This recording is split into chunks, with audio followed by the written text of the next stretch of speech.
Bonjour, je suis assis sur ce bureau pour faire journaliste car chez Matago, nous allons vous proposer dans cette vidéo une rétrospective de l'année 2022. Car l'année 2022, ce ne sont pas que les jeux sortis les 3 derniers mois. Regardez ça tout de suite. Me revoilà assis avec des lunettes cette fois-ci pour faire toujours autant journaliste et je vais commencer par vous parler de janvier 2022 puisque l'année commence par le mois de janvier. Eh bien il y avait deux jeux qui ont marqué ce mois-ci. C'est évidemment l'extension Everdell Pearbrook, très attendue extension de l'excellent jeu Everdell, et le non moins excellent Tyran d'Ombre Terre dans l'univers de Donjons et Dragons, qui était un deck building avec plateau, une sorte de risque qui aurait rencontré le deck building. Vous pouviez jouer vos cartes pour vous affronter et déplacer vos unités. Ça a énormément plu et ça a marqué l'année du mois de janvier. Et nous poursuivons avec le mois de février 2022 qui très logiquement suit le mois de janvier 2022 et qu'il était bon d'être un fan d'Everdell en ce début d'année 2022 puisque c'est une deuxième extension qui était sortie en février 2022. C'est Spirecrest, l'extension pour Everdell, l'extension peut-être la plus riche, la plus appréciée de tous les joueurs d'Everdell car elle apporte énormément de diversité, de nouvelles stratégies avec des plateaux et surtout des pions magnifiques, des animaux que vont pouvoir monter vos petites créatures. Bref, un grand plaisir ludique pour ce début d'année. Mars 2022, si je suis caché, c'est pour vous parler de Hidden Leaders, ce jeu qui monopolisait toute l'attention des joueurs venus l'admirer au Festival de Cannes. Évidemment qu'il est beau ce jeu, évidemment qu'il est malin, évidemment qu'il est simple à prendre en main. Un jeu à identité cachée, à objectif, vous allez jouer à une sorte de tir à la corde, jouer vos cartes pour déplacer des pions sur un plateau et faire gagner votre faction, mais vous avez toujours le choix entre deux factions que vous représentez. C'est donc un jeu d'altruiste, et ça, c'est très très bon et ça a beaucoup plu, mais ça ne doit pas faire oublier qu'une troisième extension pour Everdell venait de sortir. Il s'agissait de Everdell Belfair, sorti en mars 2022. Une troisième extension pour les fans d'Everdell. Qu'est-ce qu'ils étaient heureux, les fans d'Everdell, en ce début d'année! Hello! Je suis une grande fan d'Everdell et je confirme tout ce qui a été dit. C'est du pur bonheur. Avril 2022, une petite séquence émotion puisque c'était la réédition de Fjords. Fjords, un jeu sorti dans les années 2000 et dont l'auteur France Benoît Delonge est malheureusement décédé 2 ans après la sortie de son jeu, qui n'a pas pu défendre et qui a été honteusement comparé à Carcassonne jusqu'à disparaître, alors que Fjords, c'est beaucoup plus tactique, c'est presque du jeu de Go, de conquête de territoire, et la réédition est magnifique avec des petits modules en plus. Ça, c'est un hommage de Phil Walker Harding à France Benoît Delonge, et c'est beau quand le jeu de société vous propose ce genre d'événement. Ensuite, on enchaînait avec une petite surprise, un jeu de Canadien, Kitty BG, qui sortait, un petit jeu avec des créatures. Ça pouvait rappeler Everdell, ça s'appelait Creature Comforts, mais c'était plutôt un mélange de prise de risque, de G2D, un peu comme dans l'âge de pierre, avec du placement d'ouvriers et ces magnifiques petites créatures des bois. Un feel-good jeu puisque vous deviez constituer tout ce qui vous servirait à être le plus heureux possible. Durant l'hiver, vous pouviez acheter des jeux de société, des rocking chairs, des petites couettes. C'est un excellent jeu qui s'imposera de plus en plus au fur et à mesure des différents mois, jusqu'à ce qu'il y ait une petite réédition de notre part avec le logo Matago ici. Et donc vous voyez à quel point ce jeu est rentré dans notre catalogue désormais. En mai 2022, c'est Platypus qui faisait beaucoup parler de lui puisque ce jeu d'ambiance qu'on avait fait découvrir au Festival de Cannes avait reçu de très bons échos, un jeu d'ambiance mais un jeu malin, un jeu où vous allez devoir déterminer un platypus coopérativement et que le joueur qui ne le connaît pas le découvre en fonction d'adjectifs qualificatifs que vous lui aurez attribués. Eh bien on va faire la suite de ce mois de mai en mode platypus. La suite, mon platypus est effrayant. Mon platypus est un coopératif, mais pas trop. Mon platypus est issu des années 80. Eh bien oui, il s'agissait de The Thing, ce jeu qui reprend le fameux film de John Carpenter des années 80, est un jeu qui mélange mécanique et thématique à la perfection, un jeu coopératif mais pas trop puisque l'un d'entre vous est contaminé et va essayer de contaminer tous les autres, un jeu presque paranoïaque, un jeu qui a eu son petit succès et on en est très ravis parce que sa suite, ou en tout cas la suite de cette collection arrivera en 2023 ou en 2024 avec New York 1997, on continue avec John Carpenter. Ensuite, mon platypus est innovant. C'est Scott Hens qui sortait Almanac, la roue du dragon. Oui, puisque vous allez jouer dans un livre dont vous allez tourner les pages. Et chaque page est un plateau un plateau pour y poser vos ouvriers. C'est donc un jeu de placement d'ouvriers évolutif avec de nouvelles règles. C'est presque une initiation au jeu de placement d'ouvriers. Et pour la petite histoire, il faut savoir que Scott Helms a créé Almanach la roue du dragon après avoir joué à SOS Titanic de Ludovic Maublanc et Bruno Catala, puisqu'il avait beaucoup aimé le système des pages qui se tournent et il s'est dit qu'il y avait quelque chose à faire et il l'a très bien fait puisque Almanach la roue du dragon a eu son gros succès et sa suite Almanach les sommets cristallins également. Ensuite, mon Platypus était très attendu. Mon Platypus est une réédition, il s'agit de Libertalia. Cette fois, c'est Stonemaier qui décide de reprendre un jeu qui arrivait dans toutes les listes des jeux qu'on souhaitait voir rééditer. Et donc, c'est Libertalia de Paolo Mori qui se voit réédité, relooké et amélioré, puisque maintenant 40 personnages. Libertalia, sa force, eh bien, c'est de pouvoir y jouer jusqu'à très nombreux. Ici, au bureau, on y joue à la pause déjeuner en moins d'1 heure, à plus de 6. Et ça, c'est très agréable. C'est un jeu combinatoire, bien sûr, puisque les cartes sont combinées entre elles. Un petit peu de bluff, un petit peu comme ça de chance, bien sûr, mais aussi de la stratégie. Et dans une sorte de 6 qui prend très dynamique, puisqu'on va jouer ces cartes de l'ordre du plus petit au plus grand, les dérouler, de gauche à droite, de droite à gauche, récupérer des petits trésors. Et on fait ça, et c'est très rapide, et c'est très agréable. Et Libertalia, c'est une très belle réédition de Stonemaier, un très bel hommage à ce jeu de Paolo Mori. Pour finir, mon Platypus est rétro gaming, mon Platypus tient dans la poche. C'est la collection Pixel Série avec Level 10. Cette collection naissait dans la plus belle des manières puisque Level 10, ce petit jeu coopératif un peu comme un The Game où vous alliez devoir poser des cartes dans un ordre croissant sans vous bloquer, mais dans un univers rétro gaming puisqu'il y aura différents mondes dans lesquels va évoluer votre petit personnage très inspiré de Zelda. Et bien ce petit jeu Level 10 qu'on avait également fait découvrir à Cannes, et bien ce jeu a cartonné, il est tombé en rupture de nombreuses fois. Il est revenu d'ailleurs en stock juste pour la période des fêtes de fin d'année, donc profitez-en si vous ne le connaissez pas, c'est excellent. Juin, l'été commence à poindre le bout de son nez, alors quoi de mieux que de sortir un jeu post-apocalyptique dans un univers glacé comme Last Aurora. Last Aurora, c'est un jeu où mécanique et thématique s'imbriquent à la perfection également, un jeu post-apocalyptique, une espèce de course de Mad Max où vous allez devoir atteindre un navire brise-glace qui s'en va quitter cet univers désolé, glacé dans lequel vous essayez de survivre et duquel vous voulez échapper. Eh bien, vous allez devoir gérer votre convoi, vous allez devoir gérer votre nourriture, vous allez devoir affronter le jeu qui amène des adversaires très Mad Max aussi pour attaquer votre convoi. Il y a de la gestion, il y a du placement, il y a de la récupération de cartes, il y a une combinaison de pouvoirs, enfin tout est superbement réussi dans Last Aurora qui verra une extension sortir en 2023. Le deuxième jeu qui est sorti en juin, c'était Summoner Wars, ce jeu à deux assez atypique, un jeu hautement stratégique, un jeu d'affrontement sur un plateau où les figurines sont remplacées par des cartes. Donc ça, c'est vraiment très malin. Vous allez déplacer les cartes sur le plateau, votre but, mettre à mal l'invocateur adverse, vous allez faire popper vos unités, vous allez vous déplacer, vous allez attaquer, il y a un petit peu de dés mais une grande richesse à ce niveau-là puisque la gestion des dés fait très peu de place au hasard, il y a beaucoup de probabilités en votre faveur, évidemment vous pouvez avoir des jeux de dés malheureux, mais c'est aussi ça le charme de ces petits jets à la Summoner Wars, de ces petits jeux à la Summoner Wars. Donc ce jeu Summoner Wars venait avec 6 factions toutes différentes, c'est le genre de jeu, on tente une faction, on se dit « Ah, je l'aurais joué différemment la prochaine fois » ou alors on se dit « Ah, maintenant il faut que j'essaye celle-là ». Bref, ça c'est un vrai coup de cœur aussi. Et ce jeu est malheureusement tombé en rupture, mais il reviendra en 2023, ne vous inquiétez pas. Avant d'enchaîner les 6 prochains mois, je vous propose une petite page publicité.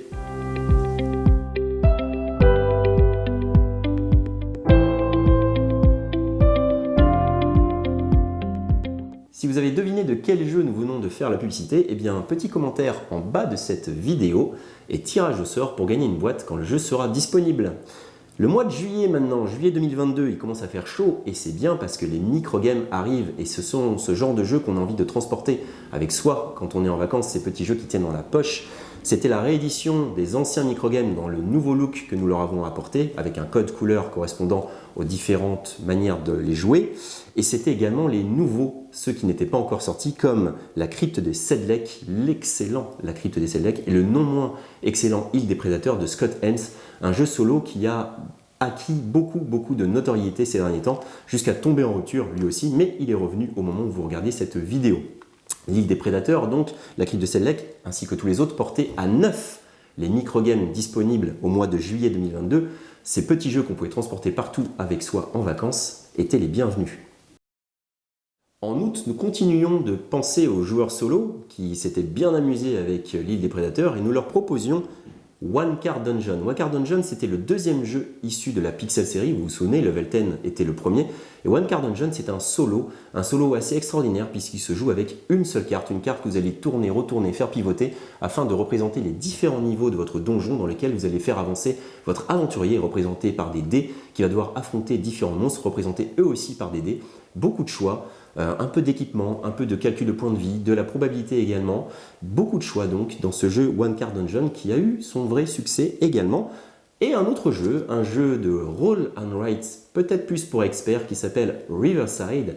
Riverside, c'était un univers très coloré avec une balade le long d'un canal pour aller observer les aurores boréales ou des tas d'autres activités touristiques. Vous alliez gérer vos touristes, les amener sur ces différentes activités et gérer les différents pontons de votre bateau. Il y avait un petit côté très futé, un petit côté combo qu'on aime bien. Je finis cette ligne qui donne droit à une croix qui me permet de finir cette ligne, qui permet d'avoir ce bonus. Et puis il y avait ce côté très malin de bien jauger des moments où on allait partir en expédition. Si vous ne connaissez pas ce jeu, on vous invite vraiment à vous y intéresser. Septembre 2022, c'est la rentrée, ça fait pas toujours plaisir, alors des bons jeux de société à vous proposer pour jouer en famille et entre amis, ça fait plaisir. Et c'est le cas de Bad Company. Bad Company, un jeu qu'on peut jouer à nombreux, ça c'est assez rare aussi. Un jeu dynamique, un jeu où on va gérer pas mal de choses, un jeu où on va faire des casses, on va déplacer son petit véhicule pour éviter qu'il soit rattrapé par la police, pour marquer des bonus. On va aussi améliorer son équipe de malfrats, un petit peu comme dans Ocean Eleven, on va tous leur donner des capacités pour les activer en fonction de jets de dés à la mini-ville, puisqu'un joueur va jeter les dés et les assembler et annoncer les résultats, et chaque joueur pourra activer les personnages qui correspondent à ces résultats. Bad Company, c'est vraiment excellent et ça s'accompagnait de Perfect Shot, beaucoup plus familial. Perfect Shot, distribué par Asmodée pour l'occasion. C'est un jeu atypique, un jeu où on va jouer dans la boîte, un jeu où on va devoir spatialiser, un jeu avec des cartes, avec des trous, et on va les poser afin de prendre en photo, parce que ces trous sont des objectifs de photo, des animaux. Et ces animaux, on va essayer de les collectionner, de les poser dans son petit album photo. Bref, c'est jouable facilement avec n'importe qui. Ça peut plaire aux enfants comme aux parents. Et c'est également très malin pour les joueurs un peu plus stratèges. Il y a des petites combinaisons à faire. Il y a un petit peu de calcul, un petit peu de lui, il a ça comme carte. Alors moi, je ne vais pas lui offrir ça, puisque chaque carte que vous posez représente également des animaux que vous offrez aux adversaires qui vont poser leurs cartes par-dessus. Ça, c'est des Perfect Shots. Et on finit avec quelque chose un peu plus triste. Extinction, un jeu coopératif où l'enjeu n'est ni plus ni moins que de préserver une espèce en voie de disparition. Dans la boîte que nous vous proposions, il y avait les tigres, les loutres et les pandas qui ailleurs étaient une simple extension. Et bien chez Matago, nous l'avions inclus dans la boîte de base, les pandas, parce que ça nous faisait plaisir. Et du coup, on en avait profité aussi pour sortir une deuxième boîte, celle avec des pandas, une boîte collector dont il reste très peu d'exemplaires en France en ce moment, qui ne sera plus réédité puisque le jeu de base c'est évidemment un tigre qui est devant et ce tigre vous dit protège-moi. Et donc ce jeu, c'est un jeu qui va se jouer à la fois sur un plateau pour préserver les espèces, pour les manipuler, pour les faire se déplacer, les faire se reproduire pour ne pas qu'elles disparaissent, mais c'est aussi un jeu à enjeu politique puisque vous allez rentrer en contact avec des ambassadeurs de différents pays. Essayez de comprendre ce qui les motiverait pour vous aider et répondre à leurs demandes. C'est donc à double niveau comme ça, un jeu avec des poses de dés très malins, puisque lorsque vous posez un dé, pour que le joueur suivant puisse faire l'action sur laquelle vous avez posé le dé, il doit poser un dé d'une valeur supérieure. Donc beaucoup de communication, beaucoup de petites gestions comme ça, asymétrie puisque chaque joueur représente un personnage avec son propre paquet de cartes. Amélioration des actions, puisqu'au début il y a des actions sur le plateau, mais chaque joueur a dans son paquet de cartes des nouvelles cartes actions qu'il va pouvoir poser et mettre à la disposition des autres joueurs. Extinction, c'est vraiment un petit bijou. Octobre 2022, on approche de la fin d'année et je vous en avais un petit peu parlé en évoquant la sortie de Almanach, la route du dragon. Vous vous souvenez ce jeu qui avait inspiré Skull Thames? Eh bien, hasard ou pas, eh bien nous sortions SOS Titanic, le jeu de Ludovic Maublanc et Bruno Catala.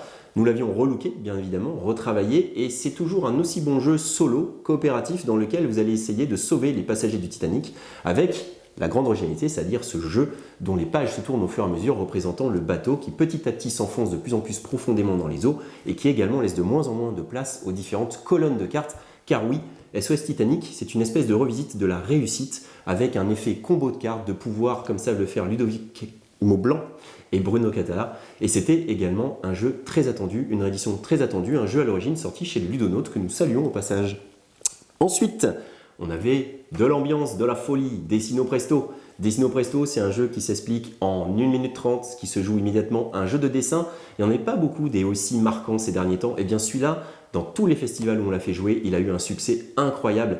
Donc, dans Dessino Presto, un joueur ne connaît pas le dessin, les autres le dessinent et vont ensuite lui faire deviner. Sauf que il va y avoir un petit côté rapidité. Donc, est-ce que vous allez faire vos dessins très rapidement, mais avoir le risque d'avoir un dessin pas top top, ou prendre plus de temps? Et le premier joueur, le plus rapide, va s'emparer d'un petit totem, et le deuxième va jeter un dé frénétiquement jusqu'à obtenir la face qui dit stop à tous les autres. Le premier montre en premier, s'il est trouvé, eh bien les autres ne montreront rien. Le deuxième montre ensuite, celui qui a le dé, vous vous souvenez, et s'il ne trouve pas, eh bien ce sont tous les autres qui montrent leur dessin qui marqueront tous un point, ainsi que celui qui a deviné. C'est simple, c'est rapide, c'est efficace, c'est dynamique. Bref, c'est un excellent jeu d'ambiance et à l'approche de ces fêtes de fin d'année, ou peut-être plus tard si vous aimez ce genre de jeu, eh bien intéressez-vous vraiment à Dessino Presto s'il est passé sous votre radar.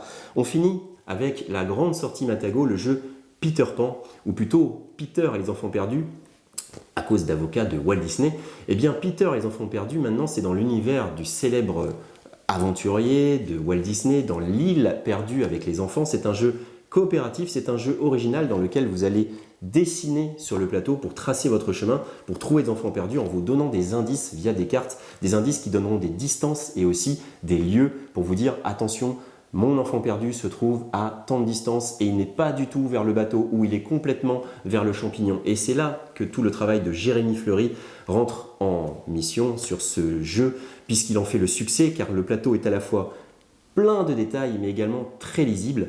Un jeu avec un petit peu d'asymétrie, un jeu qui s'adapte en fonction des joueurs puisque vous trouverez dans la boîte des nouvelles règles en fonction de si vous avez gagné vos parties ou si vous les avez perdues, ce qui permettra avec les enfants de jouer avec des règles plus faciles et avec des joueurs un peu plus velus de jouer avec des règles plus complexes, notamment le plateau qui est double face avec un volcan en éruption qui permettra des parties avec des rebondissements. Voilà pour Peter Pan, la belle surprise des fêtes de fin d'année de chez Matagot. Novembre 2022, ça sent Noël. Deux microgames faisaient l'actualité. Le premier, sorti en début de mois, c'est la bataille des petits sorciers. Il faut dire que celui-là, il a bien marqué la collection des microgames avec son côté très combat, mémoire, combinaison de cartes et son thème très drôle de petits sorciers, des sorciers qui font de la boulangerie, qui font des pains d'épices, qui font des shurikens en sucre et qui s'envoient tout ça dans la face en essayant de faire perdre leur point de vie. Ça tient dans la poche, ça coûte moins de 10 €, c'est toujours une belle surprise que ces microgames. Et à l'approche des Secret Santa, eh bien c'est une recommandation que nous faisons vraiment avec ces jeux qui feront toujours plaisir, si simple à prendre en main, si malin, si profond et pourtant si minimaliste. Ça, c'est la bataille des petits sorciers. Le deuxième, c'était au Griffon Fonfon. Skoltem, ça avait déjà marqué son petit monde avec l'île des prédateurs. Eh bien, il continuait avec un autre jeu solo dans la gamme des microgames, au Griffon Fonfon, avec un thème plus prenant, puisque là, vous gérez une auberge, vous allez accueillir des gens qui sont un peu odorants, qui sont un peu alcoolisés, qui sont des grands mangeurs. Et vous allez essayer de les placer dans les chambres d'hôtel. Et il va falloir essayer de combiner tout ça, de coordonner tout ça, puisque chacun a des contraintes. Il y en a un qui n'aime pas le bruit, il y en a un qui n'aime pas quand il y a trop d'alcool, il y en a un qui est bagarreur. Et ça, votre but, c'est de maintenir tout ce petit monde en équilibre avant que 8 ne quittent votre auberge. Un thème très décalé et pourtant une mécanique très maligne si vous êtes joueur solo. Bref, ça aussi, c'est un jeu qui a fait son succès et qui a bien marqué le mois de novembre avec ses microgames. Ensuite, on passe des microgames à l'immense jeu que vous voyez là, Endless Winter. Endless Winter, c'est peut-être le jeu expert. Et d'ailleurs, ces derniers temps, beaucoup de gens en parlent et ça nous fait fort plaisir. Ce jeu issu d'une campagne de financement participatif est un mélange de deck building, de placement d'ouvriers, de combinaison de cartes, de placement de petits pions pour faire des alignements, pour récupérer des bonus. Il y a plein de manières de marquer des points. Il y a un matériel incroyable, bien sûr, puisque c'est issu d'un financement participatif. Il y a des petits rangements pour tous les joueurs qui adorent ça. Vous allez vous régaler et stratégiquement, ça tient vraiment la route parce qu'on en entend beaucoup parler de plus en plus sur tous les réseaux sociaux. Des gens qui cherchent des jeux faciles à prendre en main et pourtant avec énormément de profondeur. Et bien certainement, Endless Winter est fait pour eux. Et la bonne nouvelle, c'est qu'en 2023, début 2023, vous pourrez retrouver les extensions, les grosses boîtes extensions de Endless Winter qui apparaissent ici. Ces extensions seront disponibles vers le mois de janvier. Et on finit avec Tatsu. Tatsu, ça faisait longtemps qu'on le faisait tourner sur les festivals. Tatsu, c'est la réédition d'un très vieux jeu, un jeu de pli de Wolfgang Werner, un jeu qui s'appelait Jekyll et Hyde, et non pas Dr Jekyll versus Hyde. C'est pas le même. Et Tatsu, eh bien, il était relooké par Maxime Hersault qui travaille chez nous. Il était mis dans une toute petite boîte à un tarif très léger et surtout il séduisait les joueurs de pli de France entière puisque c'est un jeu de pli atypique comme vous n'avez jamais vu, un jeu qui va casser vos stratégies, vous amener à réinventer des stratégies, à vous recoordonner en équipe, mais aussi à deux, avec une belle variante pour jouer à deux. Tatsu, malheureusement, est en rupture au moment où on vous parle. Ça a été un succès incroyable et une grande fierté pour nous de voir l'accueil incroyable qu'il a reçu de la part des boutiques et des joueurs. On vous remercie d'ailleurs du fond du cœur. On a tout fait pour que le jeu revienne au plus vite. Il sera disponible certainement pour le Festival de Cannes. Vous pourrez redécouvrir Tatsu ou découvrir Tatsu et peut-être vous le procurer à nouveau en boutique s'il vous a plu, en tout cas autant que les nombreux milliers d'acheteurs de Tatsu à l'heure actuelle. Décembre 2022, c'est certainement le mois où il faut éviter de sortir des jeux de société. Mais pourtant, quand un container prend du retard, quand un bateau vous donne de mauvaises informations ou débarque votre container sans vous prévenir, ou quand le container arrive, il est contrôlé par des douaniers un peu zélés pendant une période de fête. En Espagne, certains jours sont fériés, ils ne correspondent pas à notre calendrier. Eh bien, cela fait qu'un jeu peut arriver au mois de décembre. Malheureusement, on le regrette, mais on ne pouvait pas ne pas sortir Wingspan Asie et Bullet. Wingspan Asie, eh bien, c'est la 3e extension pour Wingspan, mais ce n'est pas qu'une extension, c'est aussi un stand-alone pour jouer à 2 joueurs. On aurait pu l'appeler Wingspan Duel, mais chez Stone Meyer, ils veulent toujours plus. Alors c'est non seulement Wingspan Duel, mais c'est aussi une extension pour le jeu de base, mais c'est aussi une variante solo avec la nouvelle manière de jouer en duel, et c'est aussi une version nuée pour jouer avec le jeu de base jusqu'à 7 joueurs. La version duo, c'est celle qui attire notre attention. C'est une nouvelle manière de jouer à Wingspan, une manière beaucoup plus interactive, puisque vous allez placer vos cartes de manière à placer des pions sur un plateau sur lequel vous essayez d'affronter votre adversaire, une espèce de contrôle de territoire très malin qui va faire que vous n'allez pas choisir vos cartes pour la même raison que d'habitude, avec des objectifs de fin de manche qui seront toujours liés à ce plateau. Ça modifie vraiment le jeu, ça donne vraiment envie d'y jouer à 2 avec cette version-là. Donc on vous conseille beaucoup Wingspan Asie si vous jouez à 2 à Wingspan, vous allez redécouvrir votre Wingspan. Et Bullet, on l'avait fait jouer aussi au Festival de Cannes, il avait vraiment intrigué les joueurs. C'est un jeu en temps réel, un jeu avec des petites billes qu'on va placer sur son plateau qui vont se déplacer pour faire des patterns, pour les détruire, pour éviter qu'elles s'accumulent dans votre plateau pour ensuite vous détruire vous-même. Un jeu asymétrique aussi puisque vous allez incarner une joueuse qui a ses propres capacités de détruire les billes, ses propres patterns. Un jeu avec une application qui amène des petites musiques super sympas pour chaque thème de chaque personnage. Bref, c'est un OLNI, un objet ludique non identifié qu'on était fiers de mettre en avant et qu'on a décidé de maintenir sur la sortie du mois de décembre, et on espère que tous les joueurs fans de ce genre de jeu seront ravis de l'avoir au pied du sapin, évidemment. Et pour finir, le seul jeu qu'on comptait vraiment sortir au mois de décembre, parce que, eh bien, on trouvait qu'il s'y prêtait, c'est In Vino Morte. In Vino Morte, c'est le dernier microgame de l'année. C'est un jeu d'ambiance, un jeu où vous allez pouvoir jouer jusqu'à 9, un jeu où vous allez jouer en bluff, en guessing, un peu comme Skull, vous savez, ce genre de jeu de guessing. Est-ce que tu as fait ça? Est-ce que tu penses que j'ai fait ça? Est-ce que tu penses que j'ai pensé que tu as fait ça et du coup tu as fait ça et moi je vais faire ça? Bref, ce genre de jeu incroyable avec un simple paquet de cartes qui tient dans la poche, donc que vous allez pouvoir sortir avec n'importe qui pendant le cours d'une soirée. Et si ça ne marche pas, vous ne le sortez pas, mais vous l'aurez toujours avec vous. Et bien vous l'expliquez en 2-2, et bien vous jouez à vous empoisonner. Un joueur va distribuer des cartes et va peut-être empoisonner certains, les autres vont soit lui faire confiance, soit pas, soit échanger leur verre de vin, soit échanger le verre de vin avec le serveur. Et le serveur sait-il empoisonner ou pas? Là est toute la question de Vino Morte. Et bien voilà, cette rétrospective l'année 2022 avec les jeux les plus marquants de notre année chez Matago and Friends est maintenant finie.